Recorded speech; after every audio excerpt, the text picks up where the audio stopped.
ఒక మనిషి జీవితాన్ని అతని పుట్టుక నిర్ణయిస్తుందా లేక అతను ఎంచుకునే మార్గాలు చేసే త్యాగాలు నిర్ణయిస్తాయా? ఖచ్చితంగా త్యాగాలే కదా. ఈ మాటకు సజీవ సాక్ష్యం మహాభారతంలోని అత్యంత విషాద వీరుడు, అచంచలమైన విశ్వాసానికి ప్రతీకైన కర్ణుడు. ఈనాటి మన ఈ విశ్లేషణలో కర్ణుడి భావోద్వేగపూరితమైన విషాదకరమైన జీవిత ప్రయాణాన్ని, అతనిలోని అసలైన వ్యక్తిత్వాన్ని లోతుగా తెలుసుకుందాం. అసలు ఈ కథలో ఉన్న లోతైన అర్థమేమిటో ఇప్పుడు చూద్దాం.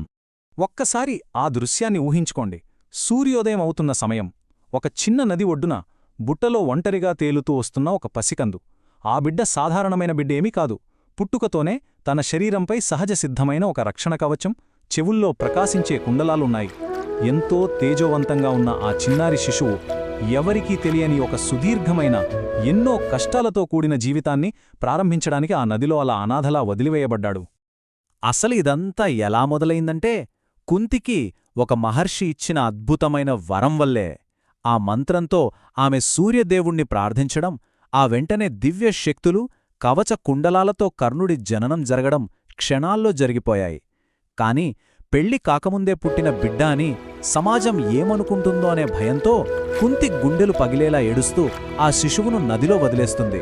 ఆ తర్వాత ఒక రథసారథి అయిన అధిరథుడు, అతని భార్య రాధ ఆ బిడ్డను చూసి ప్రాణానికి ప్రాణంగా ప్రేమతో పెంచుకుంటారు.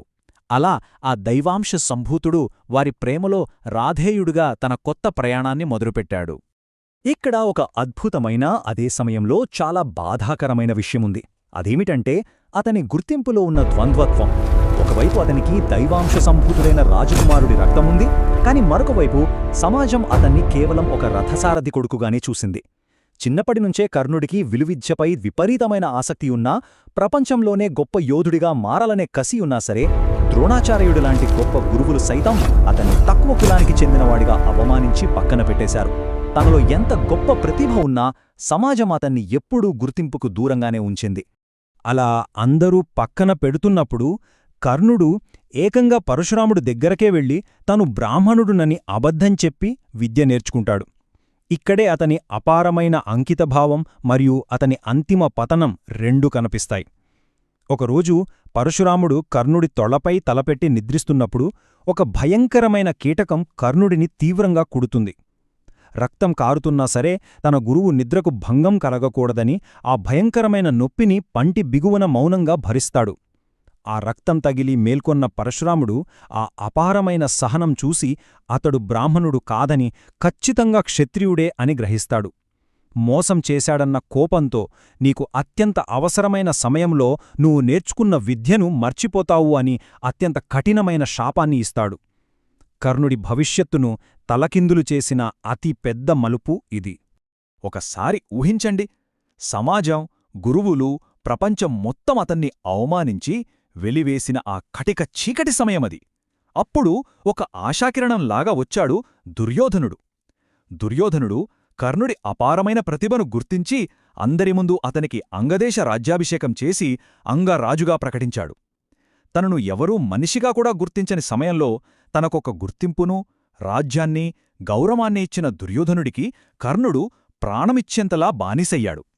ఆ క్షణమే వారి మధ్య ఎన్నటికీ విడిపోని ఒక దృఢమైన స్నేహబంధం ఏర్పడింది. కాని అసలు కథ ఇక్కడే పెద్ద మలుపు తిరిగింది. సరిగ్గా మహాభారత యుద్ధం మొదలవుతుందనగా ముందు రోజు రాత్రి కుంతి స్వయంగా కర్ణుడి దగ్గరకొస్తుంది. దశాబ్దాలుగా తన మనసులో దాచుకున్న నిజాన్ని బయటపెడుతుంది. నువ్వే నా మొదటి కుమారుడివి, పాండవులు మరెవరో కాదు, నీ సొంత తమ్ములు అని చెబుతుంది. ఒక్కసారి ఆ పరిస్థితిని అర్థం చేసుకోండి. కర్ణుడికి ఎంతటి ధర్మసంకటం ఎదురైందో గదా. ఇప్పుడతనేం చేయాలి? తనకు జన్మనిచ్చిన సొంత రక్తం కోసం వెళ్లాలా, లేదా తాను ఏమీ కానప్పుడు తనకు అండగా నిలబడి జీవితాన్నిచ్చిన ప్రాణమిత్రుడి కోసం నిలబడాలా? ఎవరినైనా కుదిపేసే హృదయవిదారకమైన సందిగ్ధమిది. ఆ సమయంలో కర్ణుడు చెప్పిన ఆ ఒక్క మాట మహాభారత చరిత్రలోనే కాదు, స్నేహానికి ఎప్పటికీ ఒక బెంచ్ మార్క్ లాంటిది.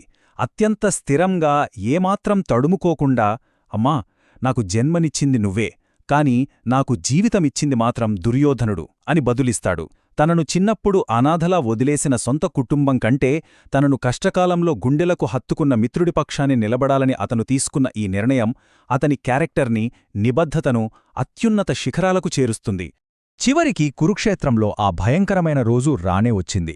అర్జునుడితో జరుగుతున్న ఆ హోరాహోరీ పోరులో విధి కర్ణుడితో క్రూరమైన ఆట ఆడింది. సరిగ్గా అదే సమయంలో పరశురాముడు ఇచ్చిన శాపం పనిచేసింది.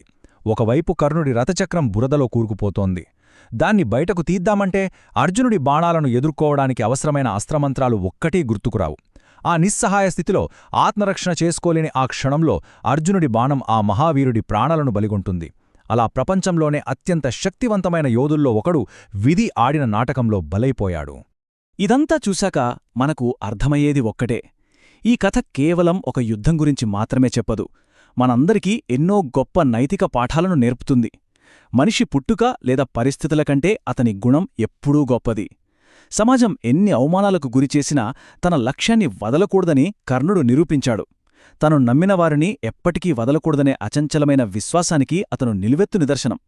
అన్నిటికంటే ముఖ్యంగా దానం, స్నేహం, త్యాగం అనేవి మనిషిని చరిత్రలో ఎప్పటికీ చిరస్థాయిగా నిలబడతాయి. అందుకే యుగాలు మారినా అతను దానవీర శూరకర్ణుడుగా మన మనస్సుల్లో అలా నిలిచిపోయాడు. ఈ విశ్లేషణ ముగించే ముందు ఒక్కసారి ఈ ఆలోచన చేయండి. ఒకవేళ నాడు సమాజం కర్ణుడి కులాన్ని, పెంపకాన్ని చూడకుండా కేవలం అతని ప్రతిభని చూసి అంగీకరించి ఉంటే, ద్రోణుడిలాంటివారు అతనికి ఎలాంటి కుల వివక్షత లేకుండా సమానంగా విద్య నేర్పి ఉంటే, అసలు ఈ మహాభారత యుద్ధం ఇంతటి భారీ విషాదం జరిగేదేనా? ప్రతిభను పక్కన పెట్టి నేపథ్యాన్ని కొలిచే సమాజం ఎప్పటికైనా దేనికి దారితీస్తుందో చెప్పడానికి కర్ణుడి జీవితమే ఒక పెద్ద ఉదాహరణ. కాస్త ఆలోచించండి.